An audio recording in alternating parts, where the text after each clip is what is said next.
आज के इस वेबिनार में सर 3 मुख्य सत्र हैं। पहला सत्र आयुष्मान भारत डिजिटल मिशन पर, दूसरा नेशनल टेली मेडिसिन और ई संजीवनी प्लेटफॉर्म पर, और तीसरा टेली मेंटल हेल्थ कार्यक्रम पर, जिनकी घोषणा इस बार के बजट में की गई है। हम सब आशा करते हैं सर कि आप हमें मार्गदर्शन देंगे और आशीर्वचन देंगे, जिसके लिए मैं आपसे करबद्ध अनुरोध करता हूं कि आप अपने मार्गदर्शन से हम सबको अनुग्रहित करें। धन्यवाद सर। नमस्कार जी। मंत्रिमंडल के मेरे सहयोगी,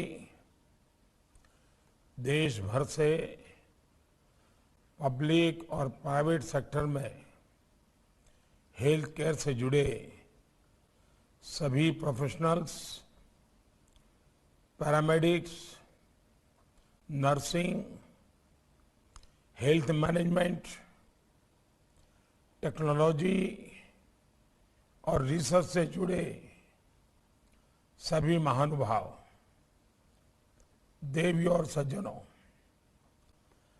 सबसे पहले तो आप सभी को दुनिया के सबसे बड़े वैक्सीनेशन मिशन को सफलतापूर्वक चलाने के लिए 130 करोड़ देशवासियों की तरफ से मैं बहुत बहुत बधाई देता हूं। भारत का हेल्थ केयर सिस्टम कितना एफिशिएंट है, किस प्रकार मिशन ओरिएंटेड है, इसे आपने पूरी दुनिया के सामने एस्टैब्लिश किया है। साथियों, ये बजट बीते 7 साल से हेल्थ केयर सिस्टम को रिफॉर्म और ट्रांसफॉर्म करने के हमारे प्रयासों को विस्तार देता है। और जो बजट के शास्त्र के जानकार लोग हैं, वो इस बात को महसूस करते होंगे कि डे 1 से हमारी बजट हो या हमारी नीतियां हो, एक कंटिन्यूटी है और प्रोग्रेसिव अनफोल्डमेंट है। हमने अपने हेल्थ केयर सिस्टम में एक होलिस्टिक अप्रोच को एडॉप्ट किया है। आज हमारा फोकस हेल्थ पर तो है ही, वेलनेस पर भी उतना ही अधिक है। हम इलनेस के लिए जिम्मेदार फैक्टर्स को दूर करने, वेलनेस के लिए समाज को प्रोत्साहित करने और बीमारी की स्थिति में इलाज को इंक्लूसिव बनाने पर फोकस कर रहे हैं।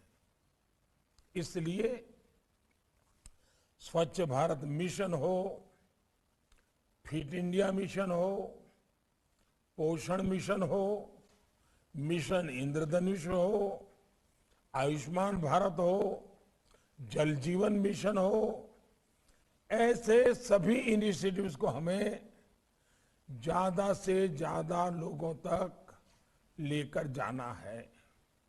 साथियों, जब हम हेल्थ सेक्टर में होलिस्टिक और इंक्लूसिवनेस की बात करते हैं, तो इसमें 3 फैक्टर्स का समावेश कर रहे हैं।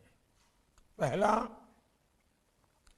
मॉडर्न मेडिकल साइंस से जुड़े इंफ्रास्ट्रक्चर और ह्यूमन रिसोर्स का विस्तार। दूसरा, आयुष जैसी पारंपरिक भारतीय चिकित्सा पद्धति में रिसर्च को प्रोत्साहन और हेल्थ केयर सिस्टम में उसका एक्टिव एंगेजमेंट। और तीसरा, मॉडर्न और फ्यूचरिस्टिक टेक्नोलॉजी के माध्यम से देश के हर व्यक्ति, हर हिस्से तक बेहतर और अफोर्डेबल हेल्थ केयर सुविधाएं पहुंचाना, इसके लिए हमने हेल्थ सेक्टर के बजट में काफी वृद्धि की है। साथियों, हम भारत में ऐसा हेल्थ इंफ्रास्ट्रक्चर बनाना चाहते हैं जो सिर्फ बड़े शहरों तक सीमित ना हो। और आपने देखा होगा कि एक विषय लेकर के मैं लगातार दुनिया के सामने बात कर रहा हूं, खास करके कोरोना के बाद, और मैं कह रहा हूं वन अर्थ वन हेल्थ। इसी स्पिरिट को हमें हिंदुस्तान में भी वन इंडिया वन हेल्थ, इस मिशन को भी वैसे ही, यानी दूर दराज के क्षेत्रों में भी समान व्यवस्थाएं विकसित करना है। हमारा प्रयास है कि क्रिटिकल हेल्थ केयर सुविधाएं ब्लॉक स्तर पर भी हो, जिला स्तर पर भी हो, गांवों के नजदीक भी हो। इस इंफ्रास्ट्रक्चर को मेंटेन करना और समय समय पर अपग्रेड करना बहुत जरूरी है। इसके लिए प्राइवेट सेक्टर और दूसरे सेक्टर्स को भी ज्यादा ऊर्जा के साथ आगे आना होगा। साथियों, बेहतर पॉलिसी के साथ ही उनका इम्प्लीमेंटेशन भी बहुत आवश्यक होता है। इसके लिए जरूरी है कि ग्राउंड पर जो लोग पॉलिसी को उतारते हैं उन पर ज्यादा ध्यान दिया जाए। इसके लिए इस बजट में हमने 2 लाख आंगनवाड़ियों को सक्षम आंगनवाड़ियों में अपग्रेड करके उन्हें और सशक्त बनाने का प्रावधान किया है।